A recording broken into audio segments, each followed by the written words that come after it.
Get your goals back on track with NCB and win! Win a share of $750,000 in cash and prizes. There are 3 ways to enter. 1. Sign up online for an NCB personal credit card. 2. Use your NCB personal or business credit card to make purchases. 3. Sign up and get approved for a personal or business loan. Conditions apply. Visit jncb.com/backontrack for more details. Promotion ends October 10, 2020. Authorized under Section 58(3) of the Betting, Gaming and Lotteries Act.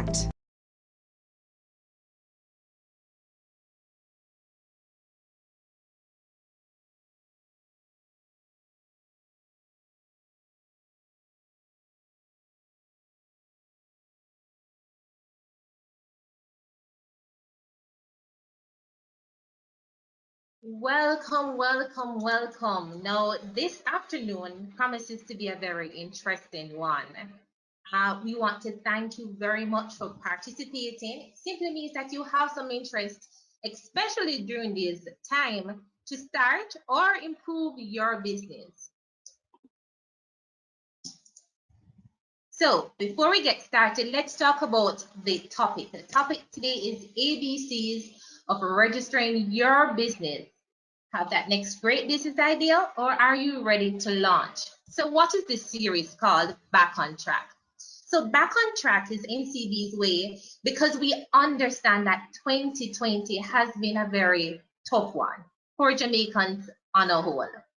From the effects of the COVID-19 pandemic to a series of natural disasters, we can all agree that this year has been a very tough one. We also realize that many Jamaicans can attest to having their goals derailed or suffering from some sort of financial setback, and we at NCB wanted to find a way to help you. We know that the pandemic has delivered a big blow to most businesses, so we decided to host a series of webinars especially geared towards our small and medium enterprises. With us today is Yolande Rowe-Fender, Compliance Supervisor from the Company's Office of Jamaica, and Valerie Ferguson, who is our branch manager at our NCB location in Morant Bay. So here are a few tips before we get started. You are encouraged to ask as many questions. This, of course, is to benefit your business.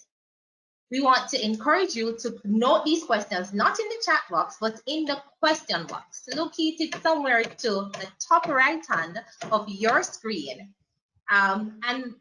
This year, we want to ensure that we are really candid. We want to make sure that you really benefit from it.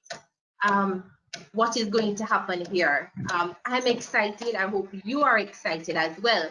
But before we get started, let me share with you a little about our guest today.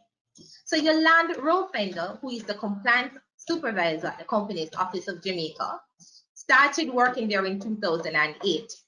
She attended the University of Technology Jamaica from 1998 to 2003. I think Yolande is trying to date herself here. I guess she comes with a wealth of experience. She graduated with an upper second class honors degree in business administration, where she majored in banking and financial services. Yolande previously worked in the commercial banking sector for 14 years. She is a Justice of the Peace, a member of the Lay Magistrates Association, the St. Catherine chapter, and she's a trained trainer and also a customer service certified by the Jamaica Customer Service Association. She has somehow appointed herself as the manager for her son, Deshaun Fender, who is a saxophonist. Without me saying anything else, I'm going to hand over to Yolande, who will present on the ABCs of registering your business. Yolande, over to you. Thank you very much, Stancia. Good afternoon, everyone. Okay, so today I'm going to be presenting on the ABCs of registering your business. Now, the first thing that persons need to know when you're starting a business is to register that business. That is the first step. Some persons tend to put the cart before the horse and start the business before they come in to register. Now, I know some persons who put the cart before the horse, and the story that I have to tell.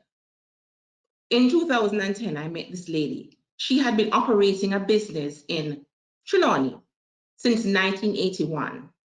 When she came into us to register her business, the name that she had been operating in all those years ago was no longer available. So all that goodwill that she had established over all those many years of operating was lost because she failed to register her business before she started operating, or within the 14 days as set out in the Registration of Business Names Act.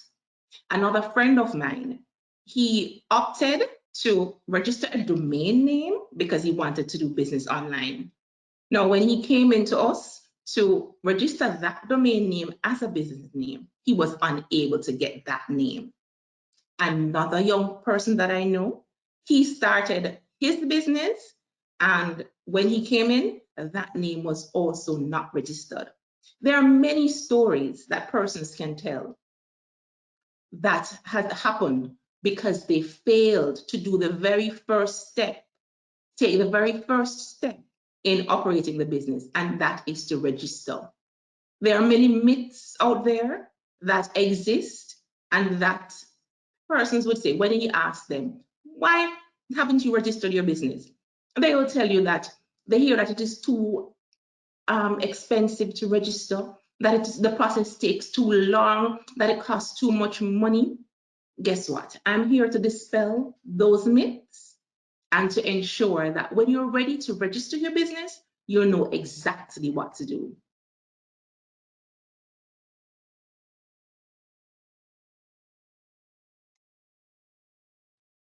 So, a little bit about the Companies Office of Jamaica. The Companies Office of Jamaica is an executive agency which is originally part of the Registrar General's Department.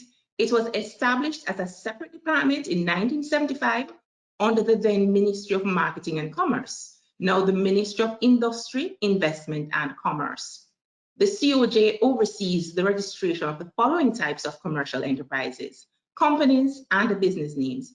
And I will go in detail later about the difference between the two entities, because persons from time to time will use the name interchangeably, business and company. And I'll be telling you the difference between the two entities.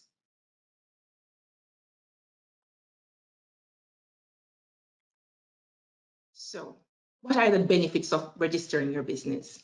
You have the ability to advertise. You're able to access loans and grants. You're able to obtain government and other contracts. You are inspiring consumer confidence and establishing goodwill. And you're also able to obtain special rates on products, opening bank accounts and encashing checks, as well as to prove ownership. A registered entity, whether a business or a company, is the only means of proving that you have registered a business. Who should register? Any individual or firm buying or selling goods from established place of business, or any individual or firm offering services from an established place of business in a name other than their own name. For example, John Brown operating as John's Accounting or John Brown and Associates must register. Every company that carries on business under a name other than its corporate name, for example, Citrus Tradewind Limited trading as True Juice, that name needs to be registered. Who does not need to be registered? Persons who buy and sell livestock. What I mean by that, persons who are buying and selling cows or goats or cattle. Sorry, cows or goats. Or if you're doing poultry rearing, you'll also not need to register. Persons who are occupying a public market stall and paying market fees, they also don't need to register.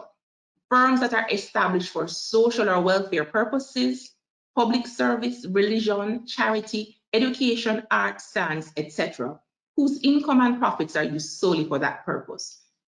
In other words, if you have established a nonprofit organization and let's say that you want to have another business that will support the activities of your nonprofit, then that business does not need to be registered. Not saying that you can't register it, just saying that it's not necessary, but you can. It's up to you to do that. Now, when you are doing your business, the first thing that you're required to do is to choose a suitable name. One that is not the same or is not similar to another name that is registered, another registered business or a company name. Also, that it is a name that is suitable. It means that your mother can pronounce the name that you're going to be selecting, and your grandmother would not be embarrassed when you tell her that your name, then tell her the name of your business. And also that this is easy to remember. The first thing you need to do when you're selecting a name is to choose and do a thorough name search at the Companies Office of Jamaica to ensure that the proposed name is not already in use by an existing business or company and that it is suitable. And the cost of that search is $500. You may also do that search on our website as well as coming into the office to get that done. If the proposed name is available, you may request that it be reserved for a period of 90 days. However, if at the end of the 90-day period, you're still not ready, let's say you're going to do a company, and at the end of the 90 days, you're still not ready to register your company, to do your company incorporation, you may then reserve the name for another 90 days, but you cannot reserve it for more than 180 days. Now, when you're selecting a name, some names require justification, such as words that suggest a connection with the crown, the royal family, or suggest royal patronage, for example, royal, king, princess, prince, or crown. Or a name that suggests a connection with a government department, a statutory undertaking, local authority, or with any commonwealth or foreign government.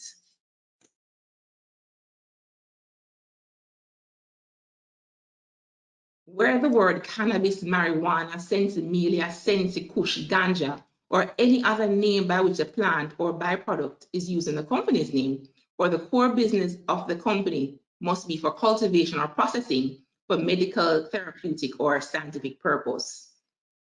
Use or some other purpose consistent with the amendments to the Dangerous Drug Act. So if you're going into the cannabis business, you should make yourself knowledgeable and aware of what is contained in the Dangerous Drugs Act and what it is that you can register your business, the nature of that business.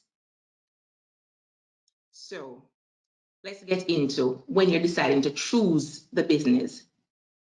The legal structure of a commercial enterprise defines the legal requirements within the enterprise as well as its relationship to its environment. A person should choose a legal structure that best suits his or her needs. In choosing the structure, the type of business, the type of entity that you're going to register, you'll need to consider your personality, the size of the entity, as well as the top tax obligation, the management of the entity, as well as what the statutory requirements are. So let me just jump right into it. The business name, this is the registration that the majority of entities that are registered in Jamaica, this is the one that they use, the business name registration. What is a business name? A business is a commercial enterprise registered under the Registration of Business Names Act, and it may be classified as a sole trader or a partnership of 2 to 20 persons. A company carrying on business in a name other than its corporate name, or an overseas company carrying on business in Jamaica. The business name, once it's registered, you must note that it's not a separate and legal entity from you, the business owner, which means that if, God forbid, something should happen, you have a business and someone comes in and they slide, you would not be held liable. You would be held liable personally because you are the business. So your assets would be at risk when you choose to register a business name. So that is something that you have to take into consideration. A business name registration does not enjoy limited liability, meaning it does not have perpetual succession, unlike that of a company, and all partners may take part in the management of the partnership.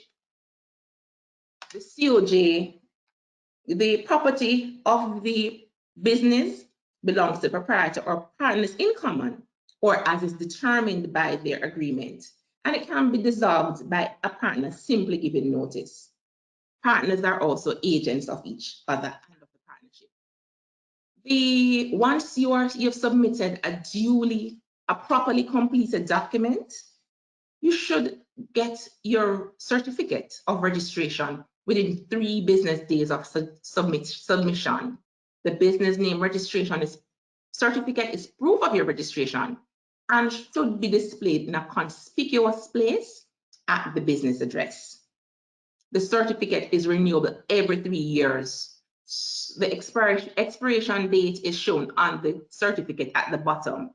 The certificate will have the NIS registration, show that the business is NIS registered, has the business TRN, NHT registered, and show the HAT registration. Now, as I said, the certificate is renewable every 3 years. The certificate expires for a business name, not the business. So the business continues after the certificate has expired. Now, when you're registering, what do you need? The first thing that you need to have is the business registration form, the form BN1 or the super form, because with that one form that is completed, you're registered with all the other statutory bodies. You're registered at NHT, NIS, and HART. Now, for non-CARICOM nationals, will need a work permit. This from the Ministry of Labour to show that he or she is allowed to engage in business in Jamaica. A TRN is required for all applicants, and as well as the verification of address of applicants. This can be in the form of your driver's license, your voter ID, or a letter from a justice of the peace, which states it is a statutory declaration that has a voluntary declaration that has the address, as well as a utility bill that bears the name of the applicant, as well as other documents required, copy of a valid government issued identification, meaning, as I said before, your driver's license, your passport, or your voter's ID. Now, proof of certification. This is not applicable to all businesses, but if your business requires a certificate or a license from another body in order to operate, it means that you need to present to us that certificate. Examples would be beauty salons would need a license from the local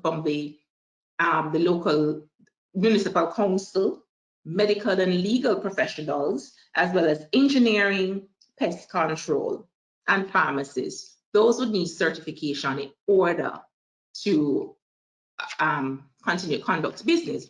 So they need to submit that certificate to us. So the form, accessing the business registration form, the BRF, for a business name, a sole proprietorship, a partnership, the sections to complete, sections A, B, G, H, I. That's it. There is no need to be intimidated by the 9-page document. It's 9 pages, but those are the sections. Sections A, B, G, H, I, as simple as that. Fees for filing. For sole trader and partnerships of 2 to 5 partners, it's $2,500. For partnerships of 6 to 20 partners, it's $5,000. And for each branch business name, it's $1,000. When a business name is owned by a company, that's only $3,000. Now, let's say that you're in a hurry and you can't wait for the 3 days to register to get your certificate because you have some urgent business to be done. We have same-day express available for an additional $3,000 once your documentation is presented to us by 9:30 a.m. And for next day express, it's an additional $1,500. You just have to submit that document before 1 o'clock in the afternoon on the day, and you'll get it the following day.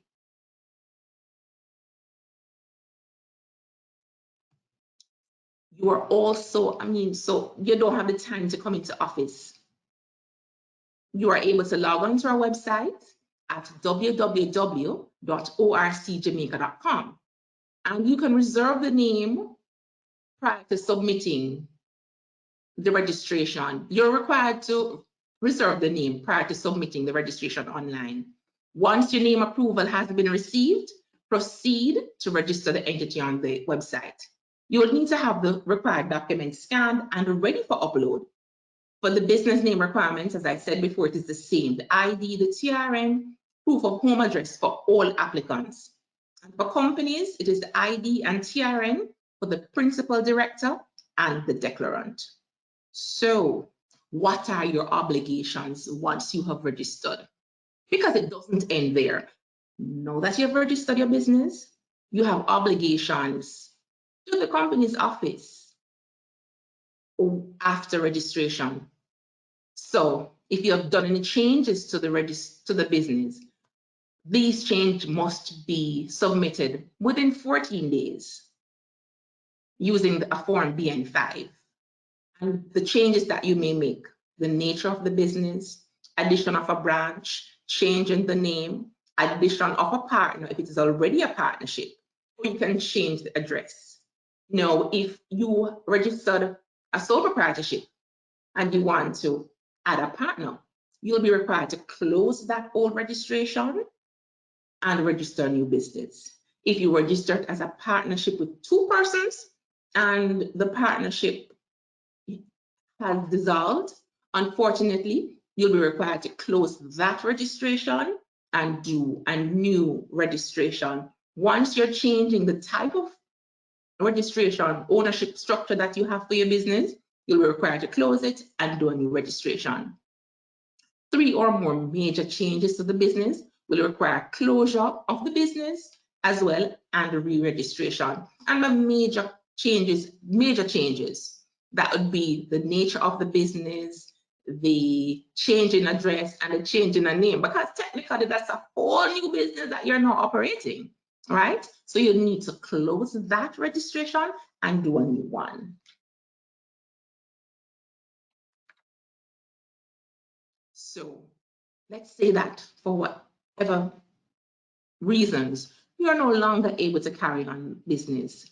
You're required to notify the registrar within 6 months of closure, and the relevant form, the BN6, must be completed and submitted with the fee of $600.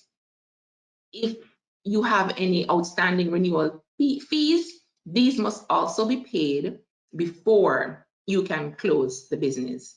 If the certificate of registration has not expired, you'll need to return it to us when you're submitting the form.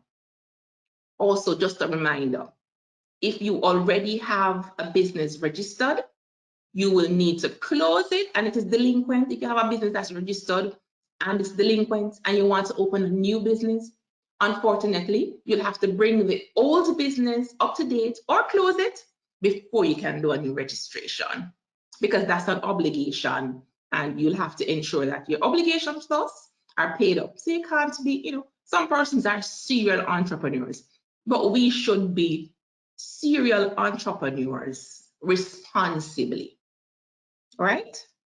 So for closing the business, the relevant BN6 form, this is where now having an amnesty, and that amnesty expires on the 31st of October.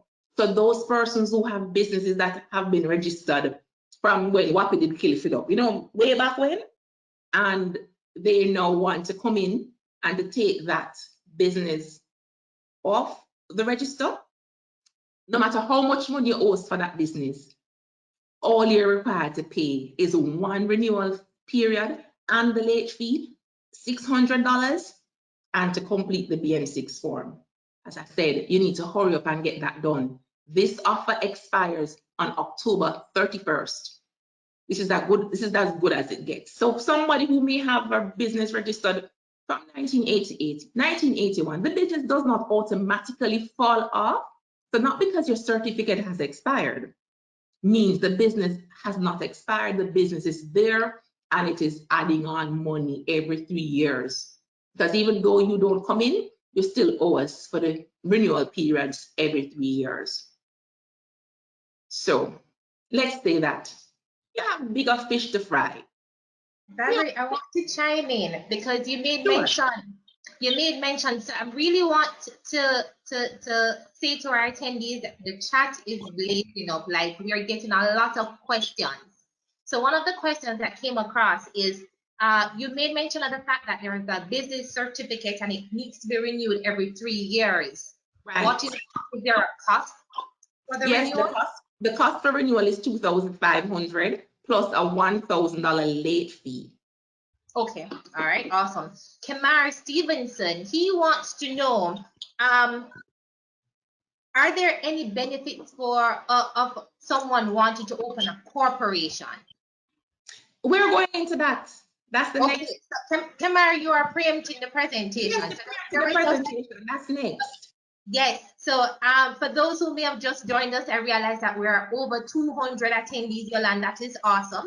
My name is Sansia Thompson McDonald. I am a manager at NCB Capital Markets. If you have any questions, post them right there to the top right-hand side where it says questions, and we will, of course, feed those questions to Yolande. And we also have our branch manager here from NCB Morantry, Valerie Ferguson, who will be more than happy to answer your questions during the course of this evening's presentation. If you are not yet prepared, you're going to need one of these. You definitely would need a notebook or a piece of paper along with your pen, because some valuable information will be shared. All right? Okay, so Kamar, you had preempted me. So now I'm going into company incorporation. Now, what is a company? A company is a commercial enterprise incorporated under the Companies Act of 2004 and has the following features. It's a legal entity separate and apart from its members. It enjoys limited liability. It means that the liability of a member is normally limited to the extent of the unpaid amount of the shares in the company. It enjoys perpetual succession. It means that if change in membership does not affect this existence of a company, and by change in membership, I mean change in the shareholders or change in directors. Unlike the business name, where if a partner dies or the proprietor dies, the business dies with them. The company enjoys perpetual succession, and so it carries on. So company can be passed on through family, from family member to family member. It's something that you can leave for future generations. Being an artificial entity, though, it can only be managed by natural persons, and these persons are called directors. The property of the company is owned by the company and not an individual member. So when you buy the company vehicle, it's not the company, it's not an individual vehicle, it's for the company. The company must be wound up in accordance with the Companies Act. So just as how you have a birth certificate, which is the incorporation certificate for the company, when the company is no longer in operation, it must be wound up in accordance with the Companies Act. Members of the company are not agents. And as I said, members meaning the shareholders of the company. So when you're doing your, what is required? You're required to complete the Articles of Incorporation, which is the Form 1A for a company that is limited by shares. And for a company that is limited by guarantee without a share capital, which is a non-profit, it's a Form 1B. Now, for the other forms are the 1C or the 1D, depending on the type of company that you're registering. But the main ones, the Form 1A and the 1D. You're also needed that business registration form, the BRF that I spoke about in the business name, for the business name registration. You're also required to use it for the company incorporation. The other documentation that is needed, an original valid government issued identification of the principal director and the person that is declaring to the accuracy of the form, as well as arrival documents for TCC application. And a point to note, at least one responsible officer, the director or secretary, must possess a TRN. Okay, but so the company's officers. A director. A director is a person who, either by himself or with other forming a board of directors, controls the affairs of a company and carries out various company's obligations. This definition includes any person occupying position of director by whatever name that position is called. This means that directors are now defined by action and not by title. What is the function of the director? The function is to act on behalf of a company, as the company is not a natural person. So you need persons to make decisions on behalf of the company, and that is what the role of the director is. The company secretary. The company secretary is an officer appointed by the directors of a firm and is responsible for ensuring that the firm's legal obligations under the company's corporate legislation are complied with. His or her formal duties include calling meetings and recording minutes of the meetings, keeping statutory record books, proper payment of dividend and interest payments, proper drafting and execution of agreements, contracts, and resolutions. It is not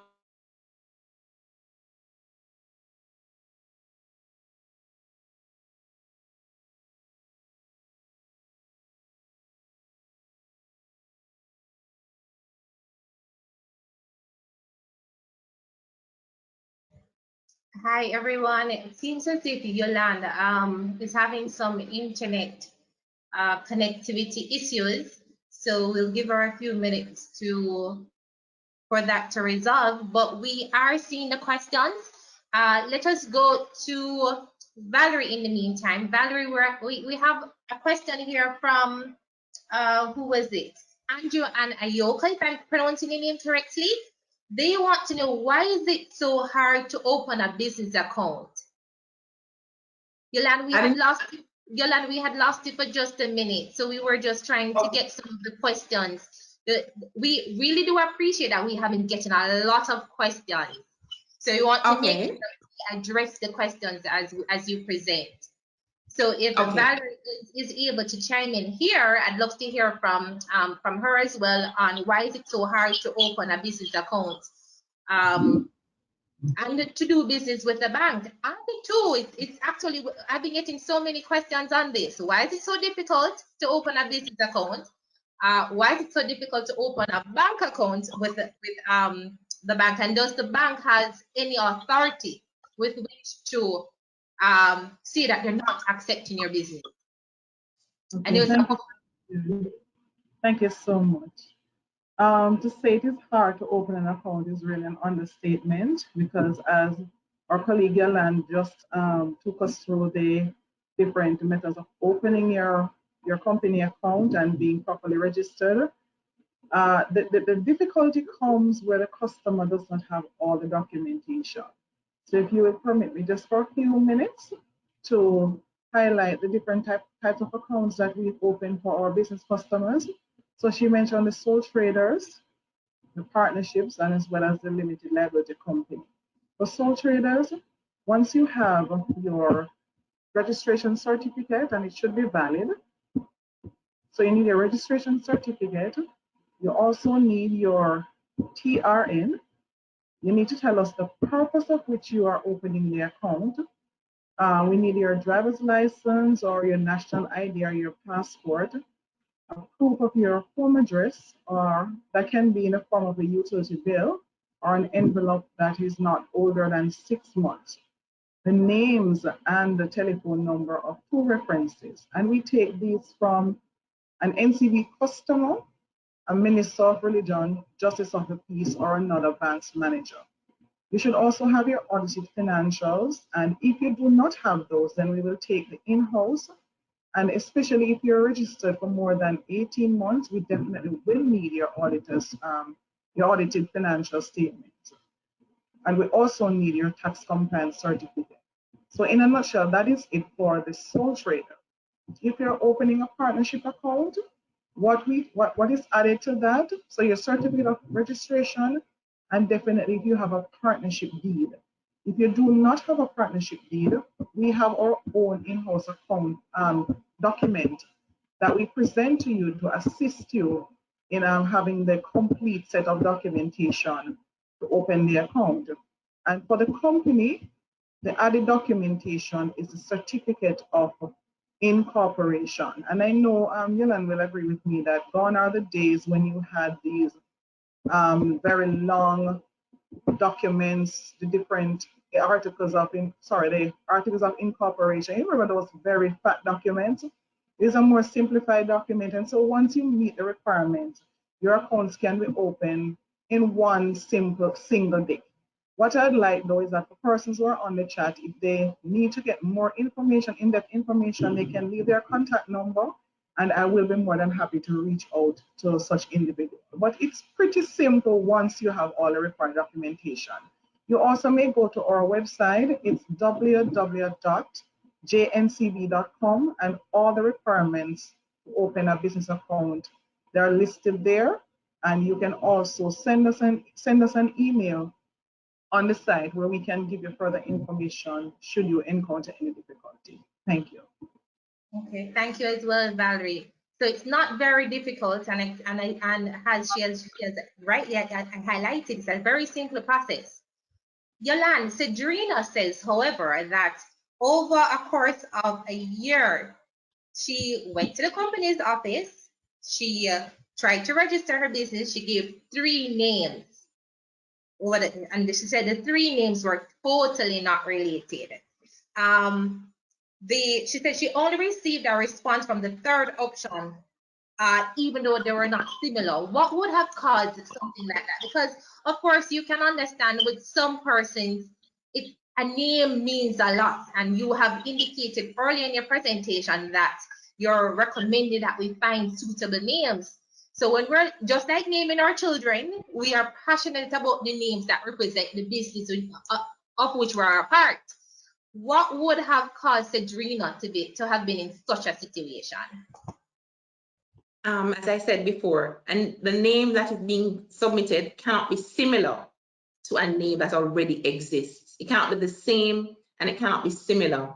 So they would have checked the other 3 and found that the other 2, so they'll just select one. So the one that's on the form, so they would have checked the other 2. So the 3rd one would be the one. So usually it's best to give one main primary name and then give 3 other names if you're not going to do a name search, because persons will come with names that are already on the register, and we can't register those names. And so it can be too similar to another name. And by similar, some persons may be looking, let's say the word exclusive. They may decide to change a letter, take off the E, X, K, L, U, S, I, V. So whether the word is the same or it is phonetically the same. So we're also looking at phonetics. So, and there are also other words. So if you're going to be naming your business ABC Car Rental, and there's an ABC Enterprise, that is going to be an issue. So I would have suggested that the very first step would have been to have done a name reservation, an official name search, to ensure that the name that is being selected will be approved. So before you decide to leave your registration form, to get the official name search done, so that you will know once you're leaving that, hey, the name that you're registering, there's a high possibility that you're going to get it before you decide that you're moving on with your registration. So that would be one of the issues. As I said, the name is like naming your baby. And so we can't take it lightly. So some persons will just go on the website and do a check. When we are doing names, we're doing name searches with spelling, with similar phonetics, and we take other things into consideration in terms of approving a name. So we can't approve a name because we don't want there to be issues with confusion in the marketplace. And So the name thing is really a serious thing, and so persons can't take it lightly. And as such, as I said before, I would suggest that persons get the name approved first before they proceed with the registration. Okay, awesome.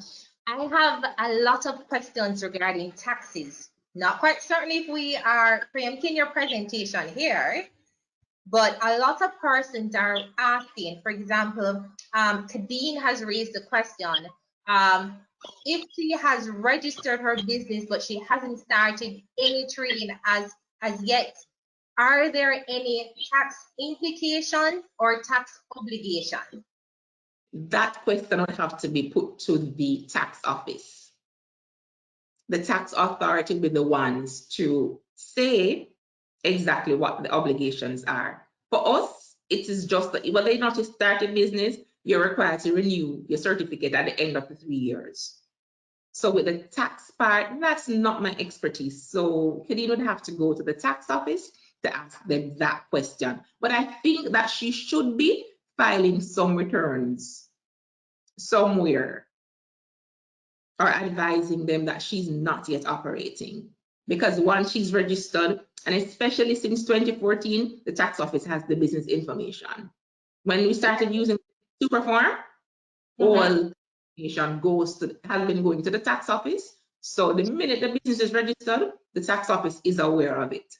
Okay, so for Kadeen and all the other persons who are wondering, if I have a name, if I have a business, but I've not yet started doing any trading, the recommendation is for you to seek some advice from the tax authorities. Very, very important, because when it comes to the renewal time, once you have a business name, you are expected, and currently Yolande, to provide evidence of those tax payments, correct? No.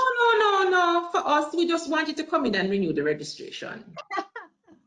But for banking purposes and other purposes, they will need to submit payments, submit these things to the banks when they're opening accounts. So we don't need them. We just want you to be in good standing.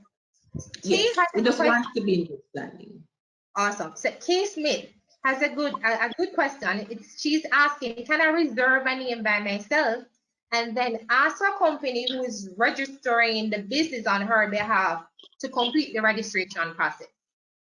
Yes. But the form, so she'd have to ensure that her information is on the application form, and it was on the name reservation, and she prints that form, the approval form, and gives it to the entity that is going to be doing the registration for her. Because as you know, we don't want names to be registered and then somebody else who's totally unrelated to come in and register that business. So they have to ensure that the trail is there to show that the person who registered the business is the person who is going to be using it. Okay, we'll take one more question before we allow you to share some more details with us.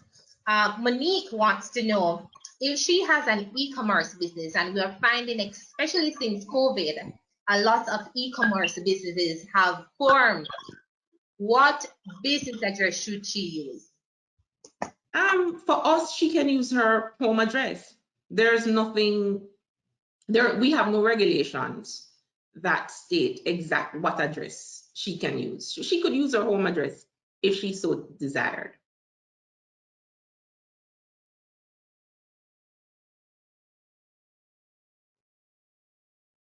That's it for now. Okay. So moving on with the company incorporation.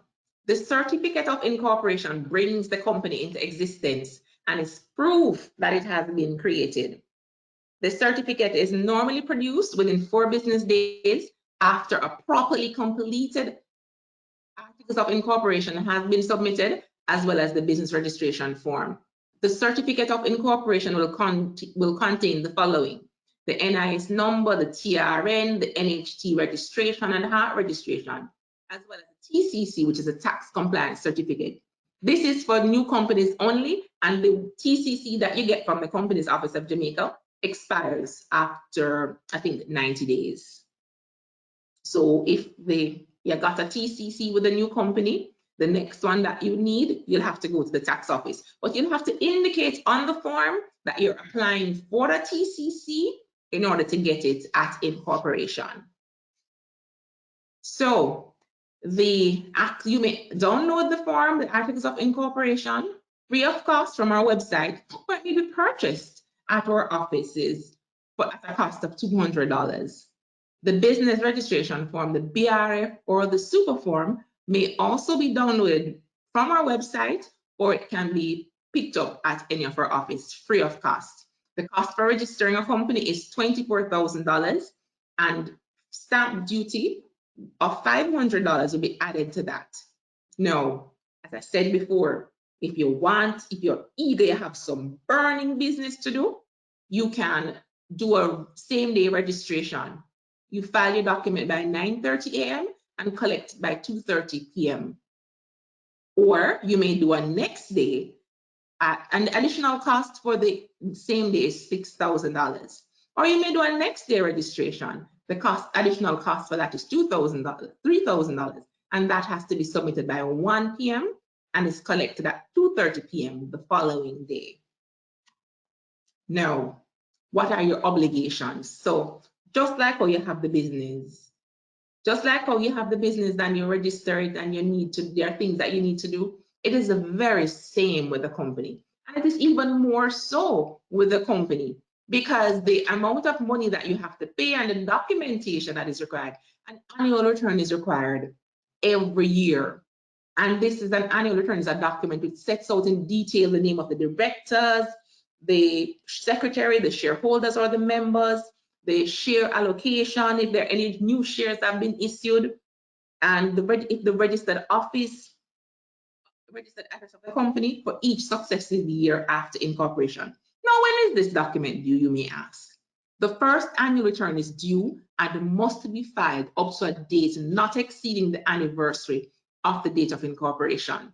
A grace period of 28 days is allowed, after which, pursuant to Section 121 of the Companies Act of Jamaica, a late penalty of $100 per day to a maximum of $5,000 is added.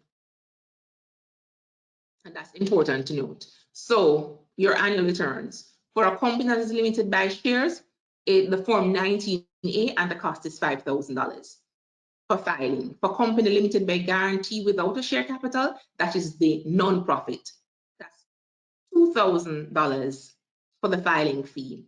And a company limited by guarantee with a share capital, that's 19C, that's $7,000.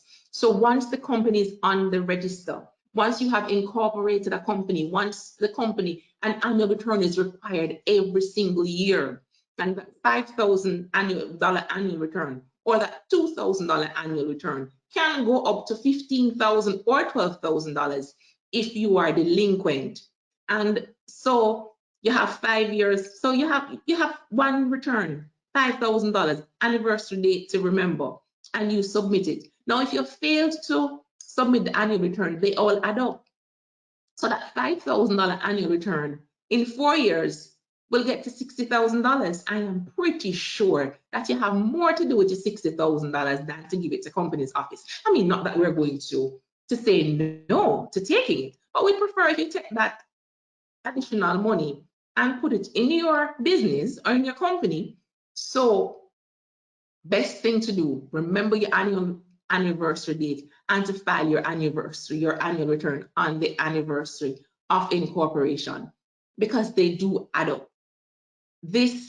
You don't want to wait until you need a letter of good standing, or you need to get a loan from the bank, you need to open a banking account, and then you have to be in a tizzy, you're trying to get your annual returns done in order to submit them, because then you'll also have to wait for the guaranteed period turnaround time of 5 days.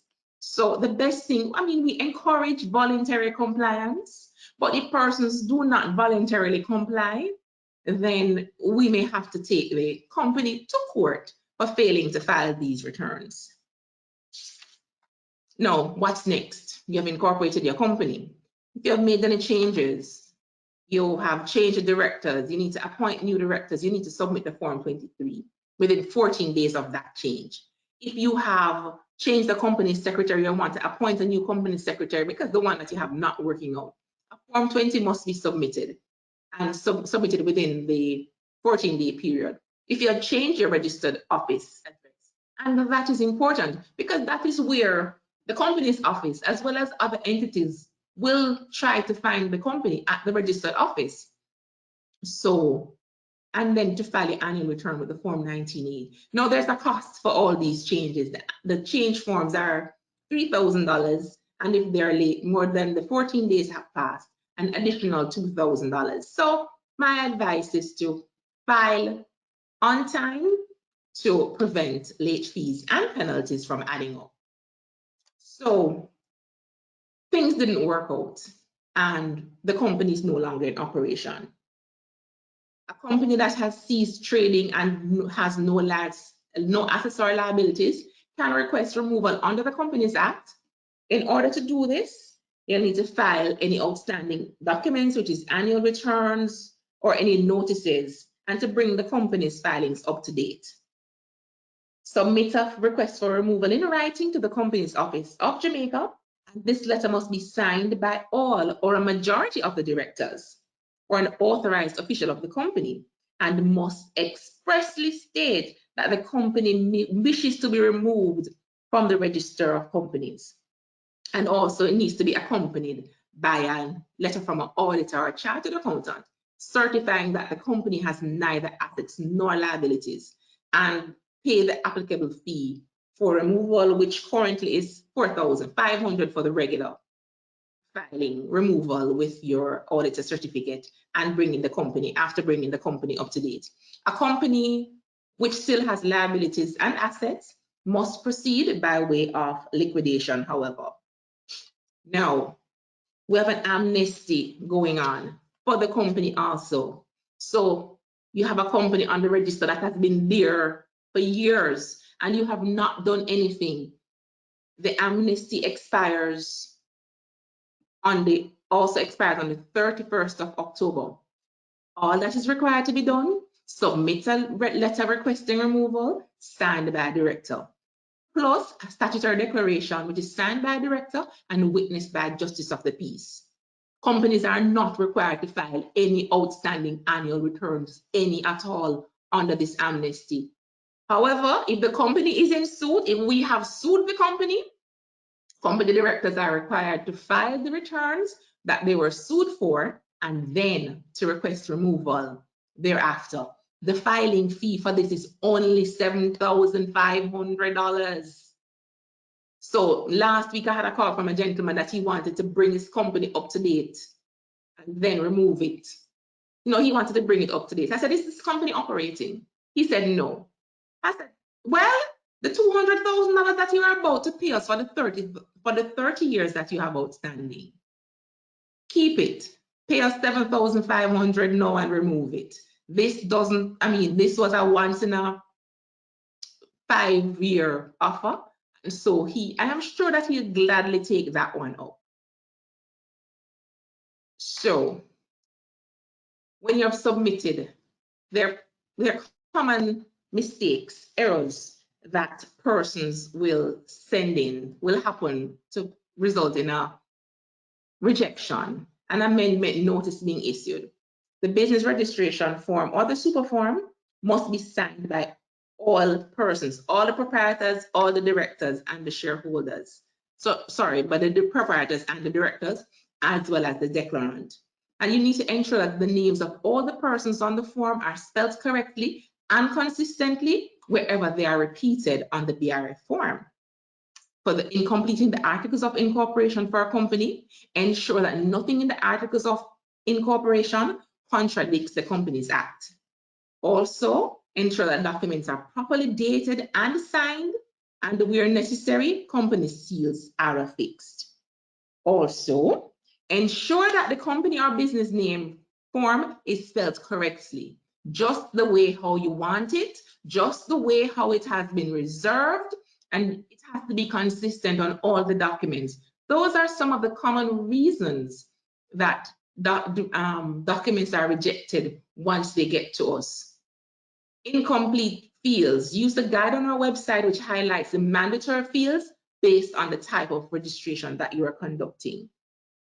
Ensure that the addresses are spelled correctly and consistent. That is the home address of the directors and proprietors, and that they are consistent wherever they appear on the articles of incorporation and the BRF.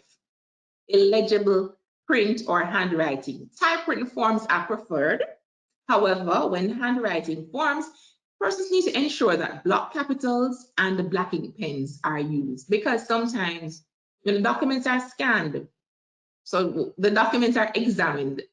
The documents are not examined in the paper form. They are examined using they're scanned to the computer. So sometimes what you think maybe legible is not once it is scanned and being examined by an examiner. For new company incorporations, the date provided should be up to a maximum of 3 months from the date the documents were submitted to the Companies Office of Jamaica. And for new business, the dates must be a date in the past or the current date. The date on the form should be consistent, where signatures are being witnessed and where declarations are being made. For example, the subscriber and the witness must sign the articles on the same date. Where corrections are made, these are to be crossed out and initialed. There are no correction fluids must be used on any of our forms. Now, are there any questions at this point? Any questions, Santa?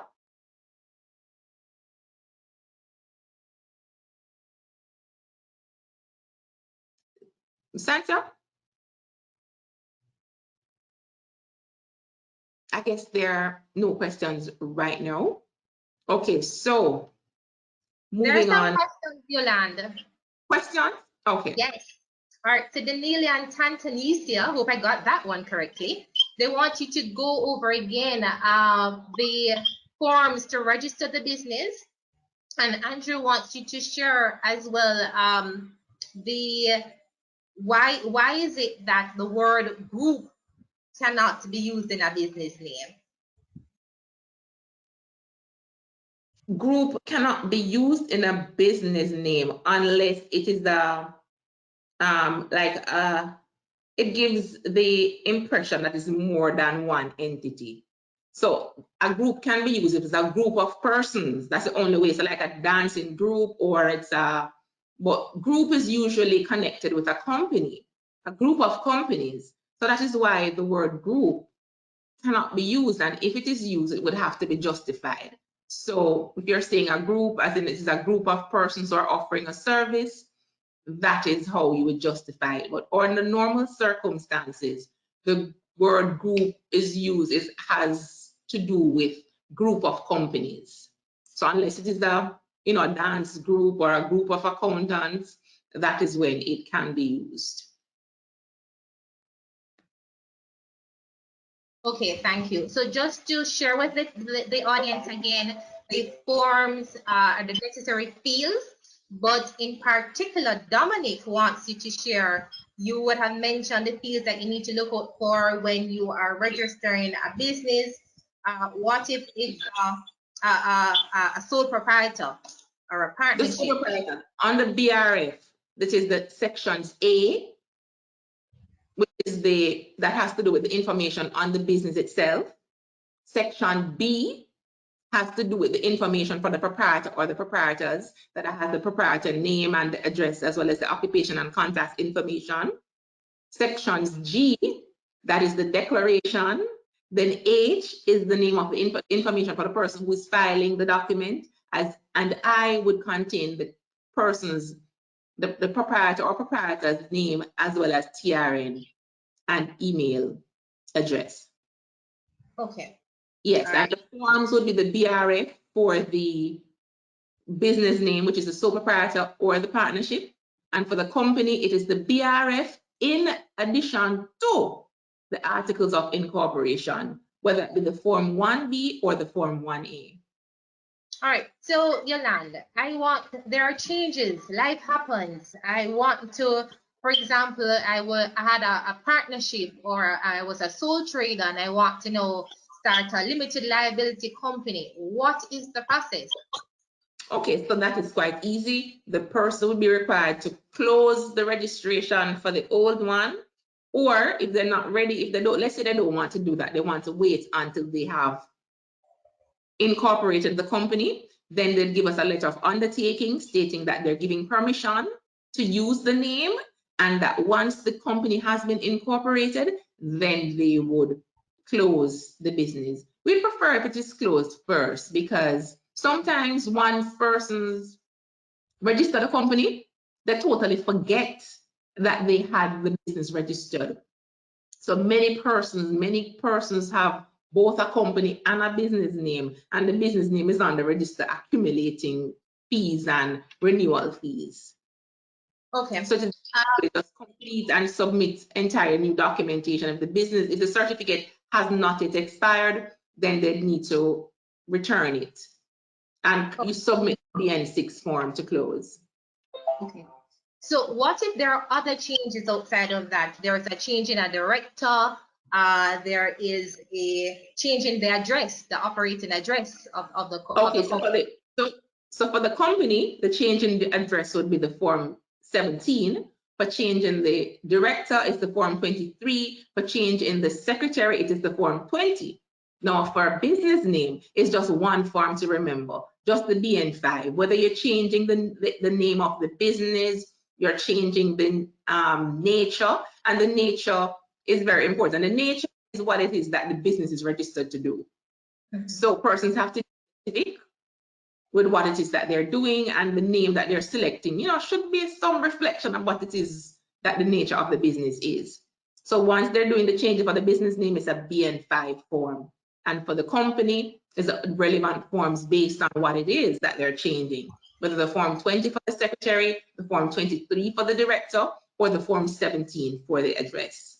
So you are saying that if during the normal operation of my business, the nature, or I identify another opportunity, I can come in and say I want the nature of the business to be expanded or amended? That is correct. Okay. That is correct. At any point in time, or a branch can be registered. So let's say that you want to operate on that different opportunity. You have a car wash, and you see an opportunity, name registered, and you see another business opportunity. You don't want to go through the process of registering a new business. You can add a branch that existing business. So you can go add an ice cream stall or a restaurant, ice cream shop or a restaurant to that existing business. There is now no restriction on the type of branch that can be registered. The only common denominator, so it doesn't have to have the same address, doesn't have to be doing the same thing, doesn't have to have the same name. The common denominator will be the proprietor or proprietors of that business. Okay. All right. So we have spoken a lot about no, before I go there, can I have an apostrophe at any point in time in the business name? Yes. Characters are allowed. Apostrophe are allowed, but sometimes the accent and those other things may not. So apostrophes are allowed, and you can opt to use the and instead of the ampersand instead of the word and. Okay. You can use numbers in your business names also. Okay. You can use a variation of letters and numbers. Okay, great.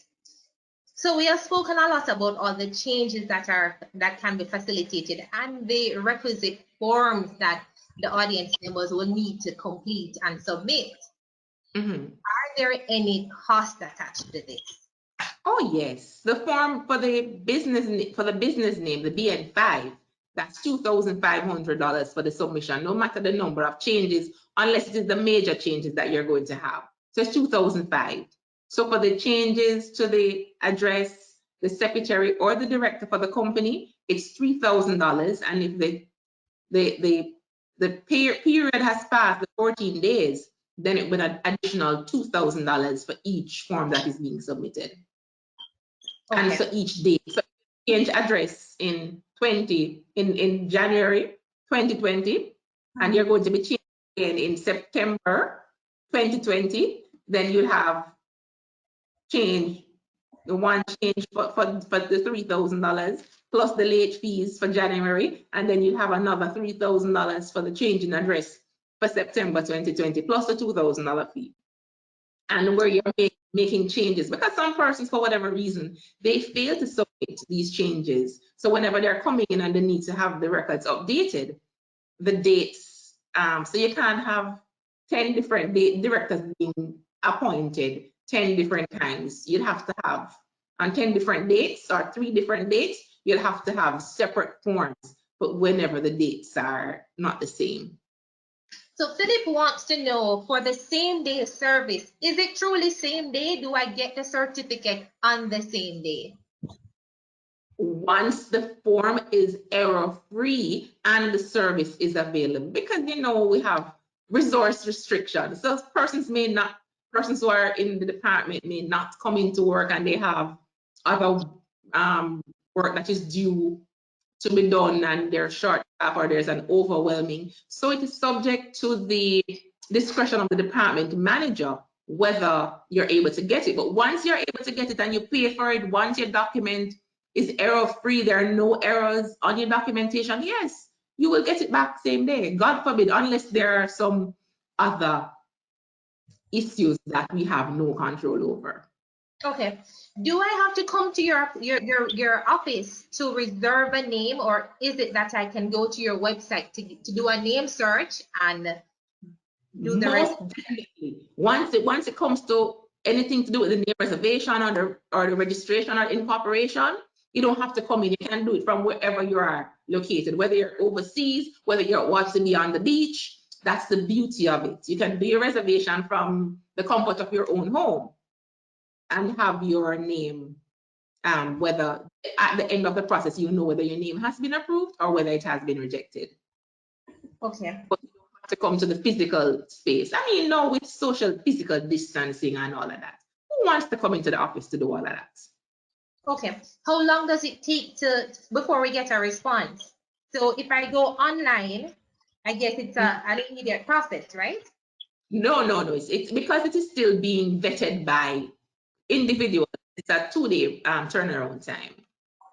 Okay, so if I visit the office, it's 2 business days, and if I go online, it's 2 business. No, if you go to the office after having waited, then you would know immediately once you have gotten through that is available. But if you're doing it online, it's 2 business days. Okay. All right. Awesome. That's for the name reservation. That's for the name approval and the reservation. Okay. Tisha Thomas is asking, when your registration is expired, what is the penalty if you did not realize the expiration date? Now, I know you spoke about the fact that we need to note the expiry date on the business certificate. Right. So if the time has passed, what are the implications? And also, Yolande, one other part that I'm going to add to it.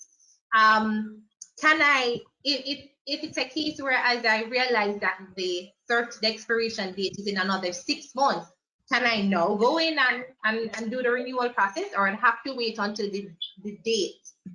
14 days before it expires. It cannot be renewed before 14 days.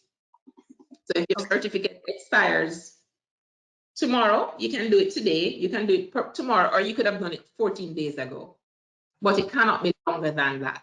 And once the certificate has expired, the cost for renewal is $2,000, $2,500 plus $1,000 late fee. So if you're renewing it before it expires within the 14-day period, it's $2,500 for a sole proprietorship with our partnership 2 to 5 persons. And the form for renewal is the form BN1 for a sole proprietorship, and for a partnership, it is a BN2, and for a company that has registered a company, it is a BN3. Okay. All right. So I know we spoke about e-commerce and the fact that with COVID, we have, us Jamaicans, even before the rain starts, with persons at the corner selling umbrellas, right? We're very entrepreneurial. We are very entrepreneurial. So what if I have you know, actually gotten ahead of myself. I've started a business online using the social media platforms that exist, but I have not registered the business. Are there any implications? My next slide. Non-registration of a business, that's $15,000 or 3 months imprisonment. Non-registration of a change, that's $5,000 or 3 months imprisonment. So providing false information, that's $5,000 or 3 months imprisonment. Failure to register or renew, court closure, in addition to penalties. And also, if you're not displaying your certificate, it's $2,000 or 3 months imprisonment. And for a trading business, it's $8,000 and 6 months imprisonment. So, and then for unregistered and advertising, that's $20,000. And by advertising, some people would think that it is only, you know, putting an ad in the paper. But the little logo on the T-shirt, the little flyer, the little business card that you're presenting to persons, the little, you know, flyer that you're submitting over social media, that is also considered to be advertising. So the renewal would be court closure in addition to penalties, plus they still have to pay the renewal fees. Okay. All right. All right.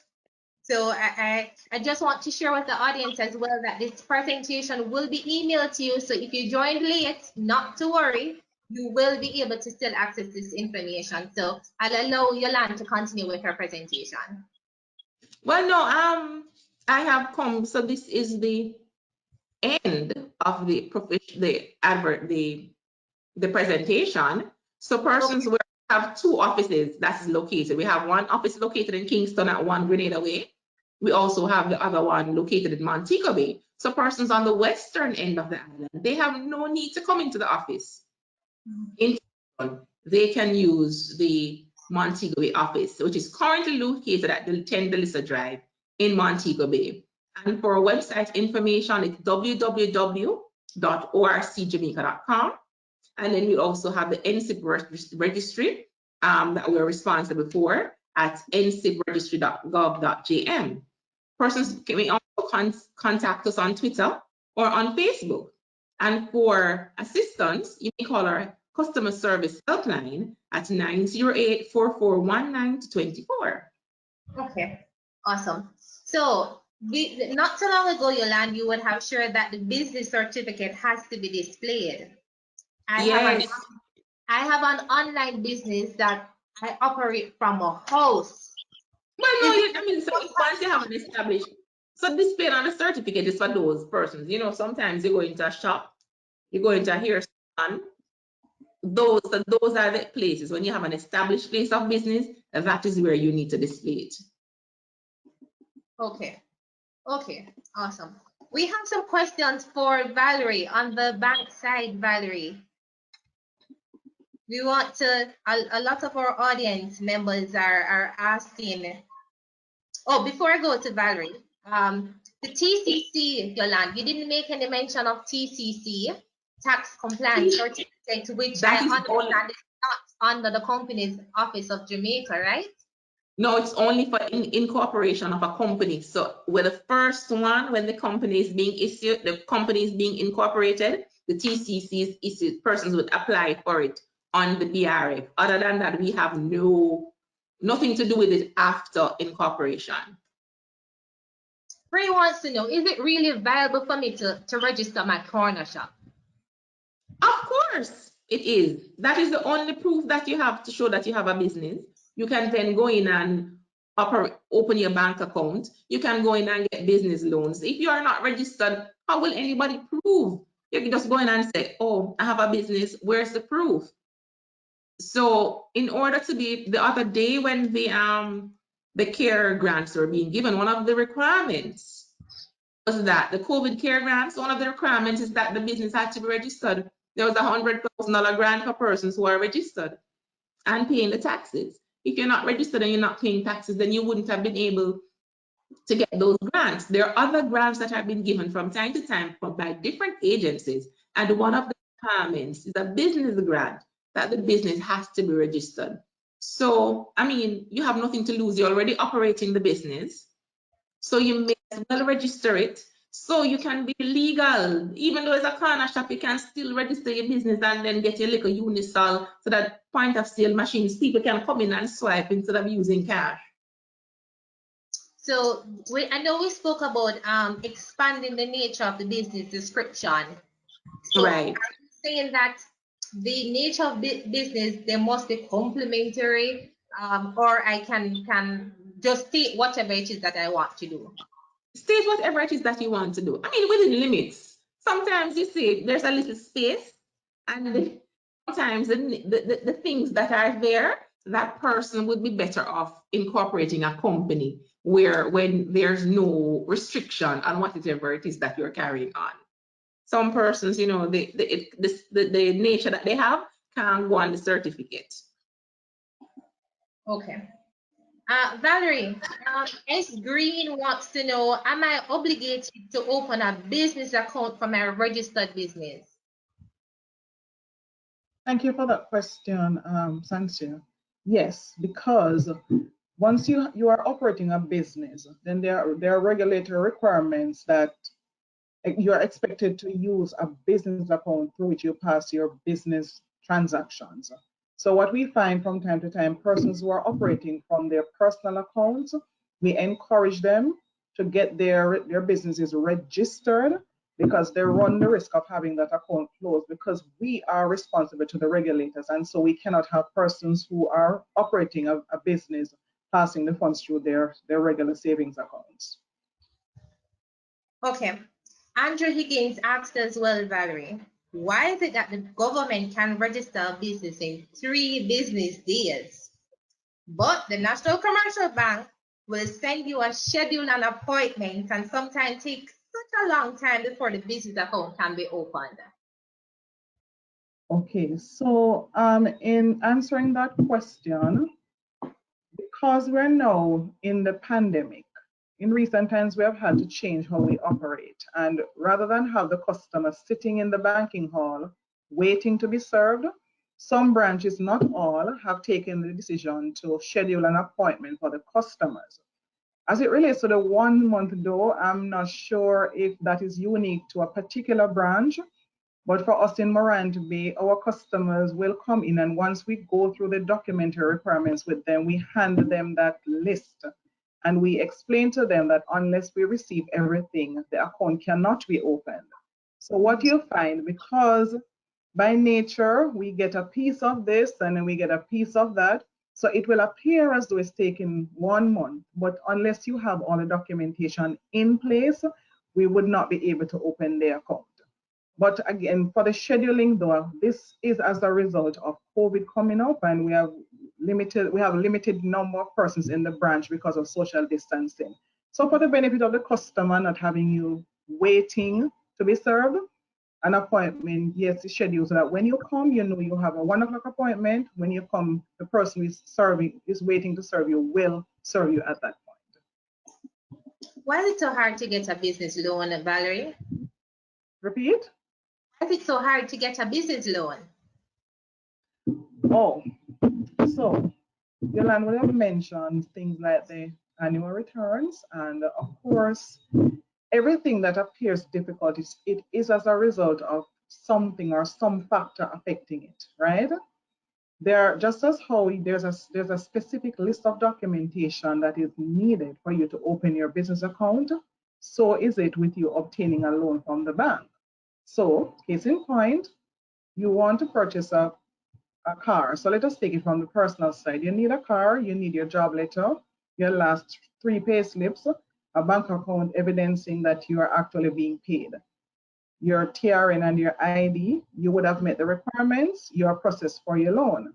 On the flip side with the business, you need to have your financial statements, okay? You also need to have your tax compliance certificate, and there are other requirements that are needed in order to qualify you for the business loan.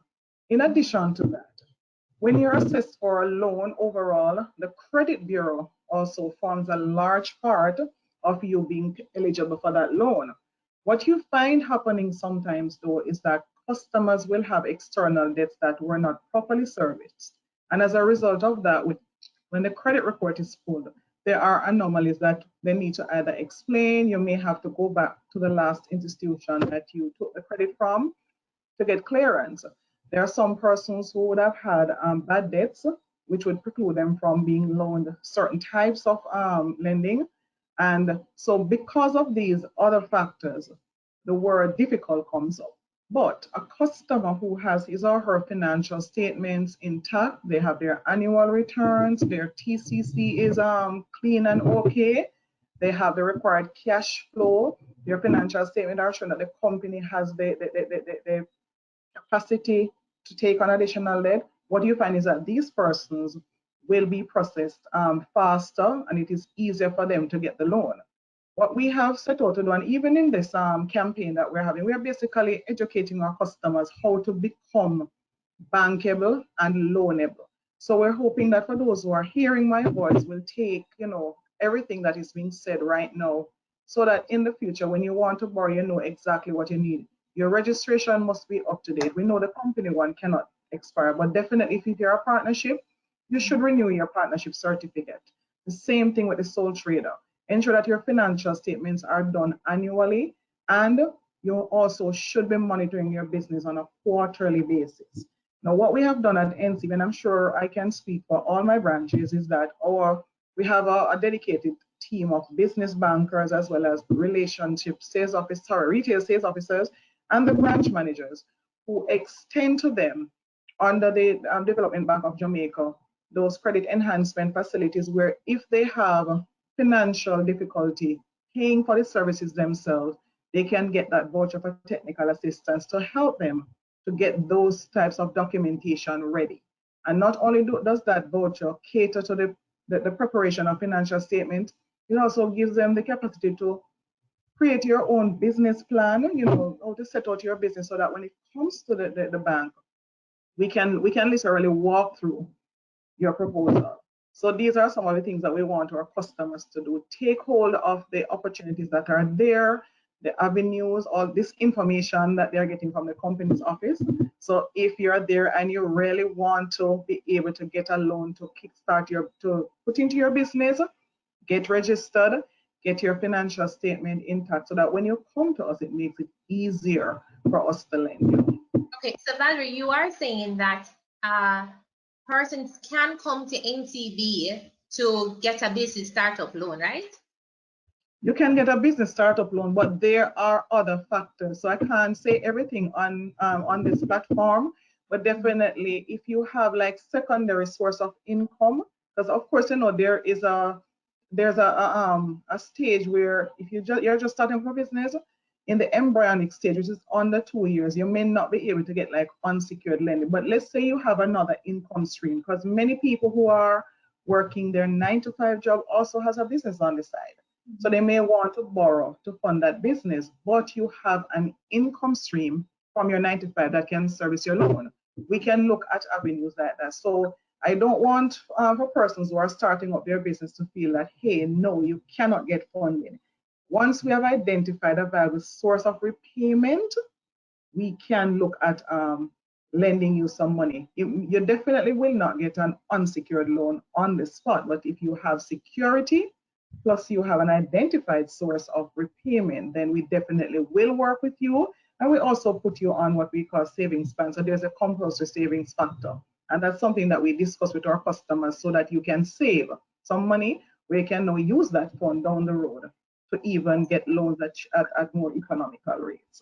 Okay, well said, Valerie. So you made mention of the TCC, and I want to share with everyone that the tax office now allows you to apply for TCC online. So thank you, Dennis Eccleston, for sharing that information. And he said it's a very easy process.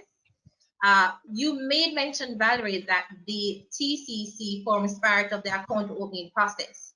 But I only registered my business because, I started a little something. I don't have a TCC how do I ensure that I still get this business account opened?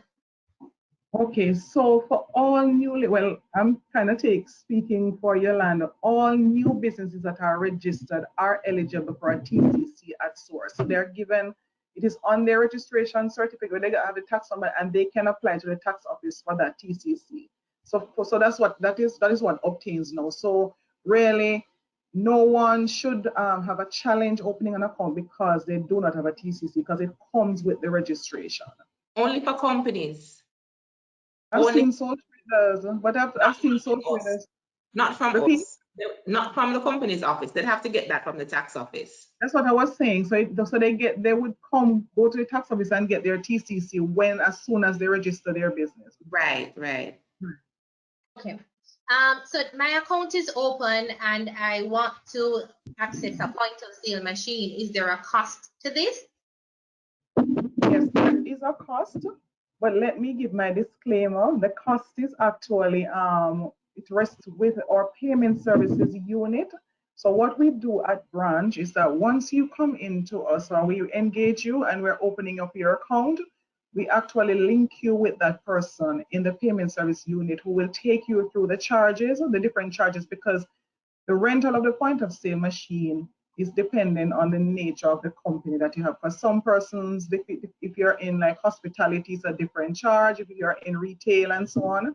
So those charges are with the payment services unit. But yes, there's definitely a cost and you have different levels. So apart from the point of sale, we also have the mobile point of sale, which we call the MPOS, which is a little bit more economical for persons who are in, so for example, you are, you drive around them and you sell, say, clothing or so on. We have a unit that you can take with you, it's called an MPOS, and that also comes at a more economical rate, but the rates are with the payment services unit.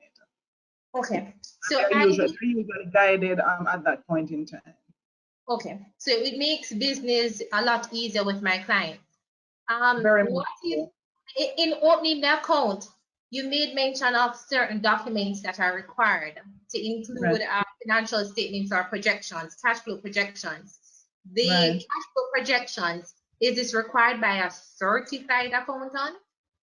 No, for those businesses that are newly registered, they would not need to have, well, if they have an accountant and they want to do it, but definitely they can do up their own cash flow for the start of the business, because you would have just registered and you're projecting what you expect to be getting from your business. However, in branch, we have what is called a startup balance sheet, where you can document all the spending that you have done, whatever assets you have acquired, whatever capital you have in the business. We can capture that on what we call our startup balance sheet, and that will form a basic financial statement if you are newly registered. So we do have those measures in place for our newly registered customers. And just one more time, Val, we just briefly go through the documents required to open a business account or a sole trader account, trading as a partnership. What are the general documents that are required? Okay, so for the sole trader, you will need the business registration certificate, the TCC. The sole trader needs to present his or her ID, TRN, and proof of home address. Now, let me state that the Jamaican driver's license can be used for the three. If the address on the driver's license is where you currently reside, then that forms your ID, your TRN, and your proof of address. You also need to give us the names and telephone number of two referees, and these you can choose them from any of the following: an NCB customer who has had an account for 1 year or more that is active, and the NCB manager from any of the branches, a minister of religion, justice of the peace, or another bank's manager. And of course, we had mentioned the tax compliance certificate before. As it relates to the partnership account, again, the certificate of registration, the partnership deed. There are many partnerships, however, that will not have the deed. So we have our in-house document that the customers can complete, capturing the information as it relates to the formation of their partnership. You need to state the intended nature of the partnership and how it is going to be operated. We need, of course, the ID, which is the same thing as the driver's license, the national ID or the passport. We need a TRN for each signer, proof of address again for each signer, and again, the driver's license can be used threefold. References, same thing for the audited financial statements and the tax compliance certificate. As it relates to the company documentation, taking into consideration the certificate of incorporation, the memorandum and articles or the articles of incorporation, the tax registration number for the company. We also need a valid picture ID for each signer. Again, the driver's license can be used if the home address is where each signer resides. Proof of address again. We also need the two references. Audited financials if the company has been incorporated for over 18 months. And this person, I must state now that the audited financials must come from an accountant that is duly registered as a public accountant for companies. And this listing is actually posted on the website www.pab.gov.jm. All right. Previous bank references. So if the company was banking with another financial institution, we will need a previous bank reference. And if the company is registered overseas, we also need the registration document for the jurisdiction in which it is registered. They need to list and tell us the names and nationalities of the principal owners who own 10% or more. And of course, the tax compliance certificate. We need to know where the business is registered as well. So the physical location, so all of those must be contained within the documentation that they are giving us. They must state the purpose of account. And if there's any person that will be conducting transactions on behalf of the company. So for example, for those who use the bearer service, we must get the ID and the TRN for the bearer if it's not the directors who are going to be doing business with the bank. We also need a letter of introduction stating the company name and if they had previous addresses and so on, all of that must be contained within the documentation. I must also say that whenever what we do, we package our accounts. So a customer who is coming in to open a business account, naturally we recommend to you our startup business card. We also ensure that our customers are immediately signed up for online banking. And for the movement of cash, we also have our Dropbox mandates. So where we now move to having a third-party processing or deposits for our customers, we have you sign up that documentation as well. And if you are a customer who wishes to get cash from us, so for example, if you're a remittance company and so on, we also have you sign up that mandate. So the aim is to ensure that when you walk into the bank with your documents, you're leaving with every single facility that you need already intact. So no need for you to be coming back and not saying, oh, I forgot something. So it's more of a package that we give you now to ensure that you get the best experience from banking TV. All right, thank you so much, Valerie, for sharing. Yolande, just to wrap up though, I saw where there were two questions that I missed. What if I'm just a teacher? I have some spare time on the and I choose to teach, or I have a group of students that I'm teaching to, and right now with remote learning, it is possible. Are you saying that I should have a business registered? Yes, that's what I'm saying. I mean, there's nothing to lose, and they just have to show the documentation to show that yes, they're offering the business that they're doing is a registered entity, and persons would be more comfortable seeing that the business is registered and the information is available on our website, because you'd be surprised how many persons, when they're doing business with an entity, check our website to see that that business is registered, or they call the company's office to ask if a particular business is registered. Okay, great. So That's it. It has been a wonderful time. So much information that has been shared. I'm sure everyone has taken their notes, just like I did, because there are opportunities and we need to know how to prepare ourselves. Now, want to thank Yolande especially for spending this evening with us, and Valerie as well for sharing her knowledge and her experience as to how it is you can guide persons who want to get back on track, especially in opening their businesses. I guess it's easy as ABC, and the title is correct. ABCs of registering your business right now, when everything may be seemed as being down, there are still opportunities.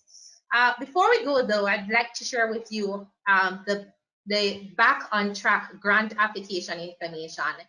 For those of us who those of you, sorry, who follow us on our social media pages, you would be seeing this.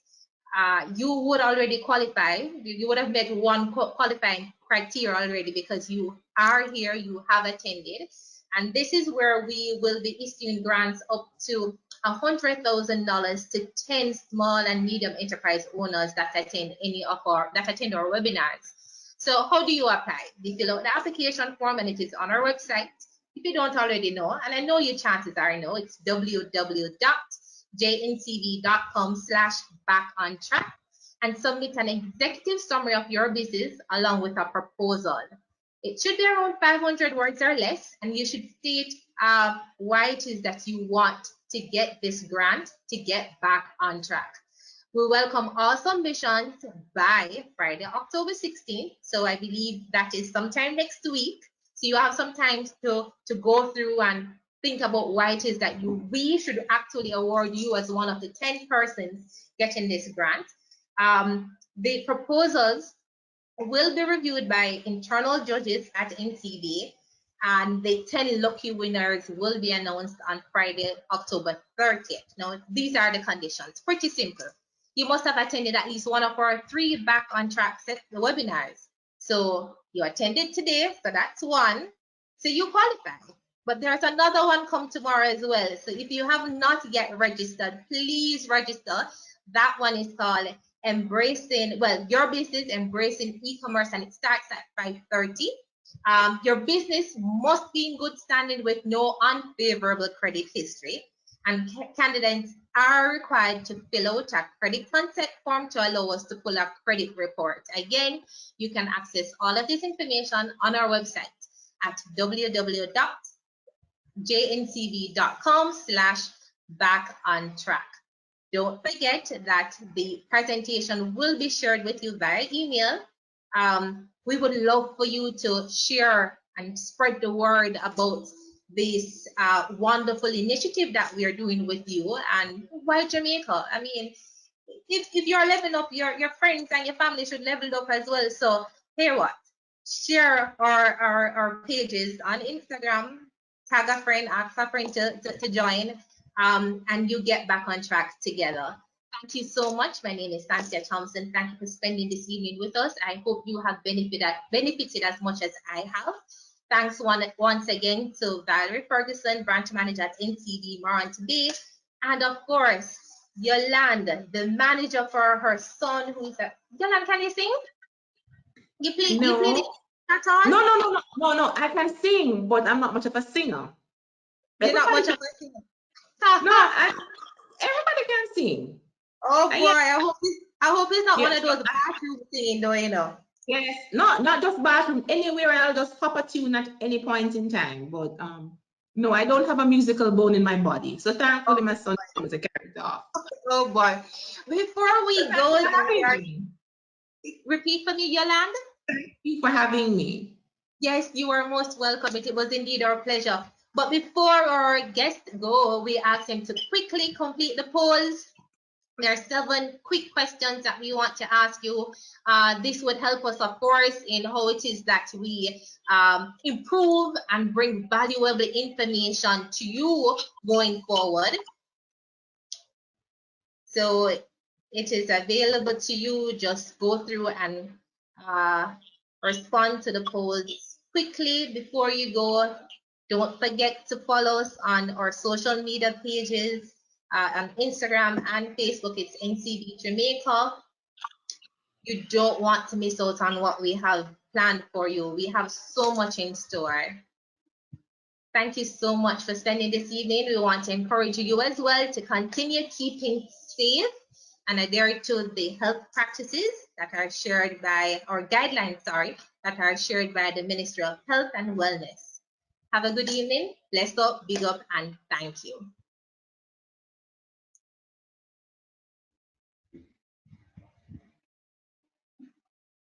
Get your goals back on track with NCB and win! Win a share of $750,000 in cash and prizes. There are 3 ways to enter. 1. Sign up online for an NCB personal credit card. 2. Use your NCB personal or business credit card to make purchases. 3. Sign up and get approved for a personal or business loan. Conditions apply. Visit jncb.com/backontrack for more details. Promotion ends October 10, 2020. Authorized under Section 58(3) of the Betting, Gaming and Lotteries Act.